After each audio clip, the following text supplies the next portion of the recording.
ہمارے نظام تعلیم کی داغ بیل ڈالنے والا لارڈ میکالے 25 اکتوبر 1800 میں پیدا ہوا۔ وہ ایک مضمون نگار تھا جس کے اپنے دور کے تاریخی اور سماجی اور سیاسی موضوعات پر لکھے گئے مضامین تہلکہ مچا دیتے تھے۔ میکالے 1839 اور 1841 کی جنگوں میں سیکریٹری آف وار کے عہدے پر فائز رہا۔ 1846 اور 1848 کے دوران پے ماسٹر جنرل کی ذمہ داریاں بھی نبھائیں۔ وہ انگلستان کی تاریخ پر کتاب بھی لکھ چکا تھا، لیکن برِ صغیر میں وہ انگریزی تعلیم اور مغربی خیالات کے فروغ کے لیے آج تک مشہور ہے۔ لارڈ میکالے کی بات کی جائے تو اسے یہ حق ملا ہوا تھا کہ وہ اثر و رسوخ رکھتے ہوئے جو بھی پالیسی نافذ کرنا چاہے کر سکتا تھا۔ 1835 میں جب انگلش ایجوکیشن ایکٹ بنا تو میکالے نے اصرار کیا کہ ہندوستان کے لوگوں کو انگریزی ادب پڑھایا جائے، کیونکہ اس زمانے میں خود انگریز بھی کیمسٹری، الیکٹرانکس، میٹرولوجی اور معدنی وسائل سے متعلق علوم حاصل کرنے میں مصروف تھے۔ انگریز اچھی طرح جانتے تھے کہ سائنس اور ٹیکنالوجی کی تعلیم سے برِ صغیر معاشی ترقی کی راہ پر گامزن ہو سکتا تھا، جبکہ انگلش لٹریچر پڑھنے سے معاشی ترقی ممکن نہ تھی۔ متحدہ ہندوستان کے گورنر جنرل کی کونسل کے پہلے رکن برائے قانون کے طور پر لارڈ میکالے نے برطانوی پارلیمان میں 2 فروری 1835 کو اپنے خطاب میں کہا، میں نے ہندوستان کے ہر خطے کا سفر کیا ہے، مجھے وہاں کوئی بھکاری اور چور نظر نہیں آیا۔ میں نے اس ملک میں بہت خوشحالی دیکھی ہے، لوگ اخلاقیات و اقدار سے مالا مال ہیں، عمدہ سوچ کے مالک لوگ ہیں، اور میرے خیال میں ہم اس وقت تک اس ملک کو زیر نہیں کر سکتے جب تک ہم انہیں مذہبی اور ثقافتی طور پر توڑ نہ دیں، جو کہ ان کے لیے ریڑھ کی ہڈی کی حیثیت رکھتا ہے۔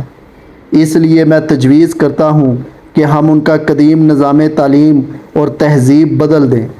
اگر ہندوستانیوں نے یہ سمجھ لیا کہ ہر انگریزی اور غیر ملکی شے ان کی اشیاء سے بہتر ہے تو وہ اپنا قومی وقار اور تہذیب کھو دیں گے اور حقیقت میں ہماری مغلوب قوم بن جائیں گے، جیسا کہ ہم انہیں بنانا چاہتے ہیں۔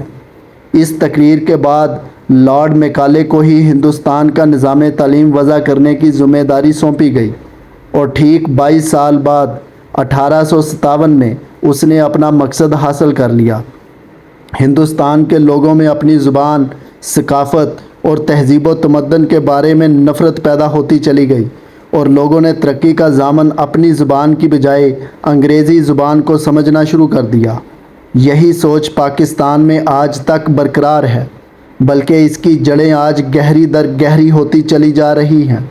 ہمارے ملک میں تعلیم کی جو شکل ہے، اس کا ذمہ دار بھی میکالے کو ٹھہرایا جاتا ہے، حالانکہ لارڈ میکالے 28 دسمبر 1859 کو اس جہان فانی سے کوچ کر چکا تھا۔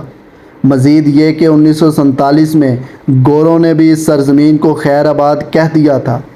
اس کے بعد 70 سال سے زائد عرصہ بیت چکا ہے، مگر ہم نے اپنا نظام تعلیم وضع نہیں کیا، اور ہم موجودہ تعلیمی نظام کے عیوب و محاسن کو لارڈ میکالے کے ذمہ ڈال کر اپنا دامن چھڑا لیتے ہیں۔ اگر لارڈ میکالے نے انگریزی ذریعہ تعلیم کو لازمی قرار دے کر کوئی غلطی کی تھی تو پھر کیا وجہ ہے کہ آج تک ہم اس نظام تعلیم کو بدلنے کی ہمت نہ کر سکے؟ شاید یہ ہماری گٹی میں پڑ چکا ہے کہ ہم مسائل کا حل نکالنے کی بجائے یہود و حنود کو لعن طعن کر کے اپنا کام چلاتے ہیں۔ پاکستان میں اکثر لوگ اردو میڈیم کا مذاق اڑاتے ہوئے دکھائی دیتے ہیں۔ دیگر ممالک کی بات کی جائے تو آپ خود دیکھ سکتے ہیں کہ چین، جاپان، روس، سویڈن، فرانس، جرمنی وغیرہ میں تعلیم ان کی اپنی زبان میں دی جاتی ہے، اور وہاں ترقی اور تعلیم کی شرح ہمارے مقابلے میں کئی گنا زیادہ ہے۔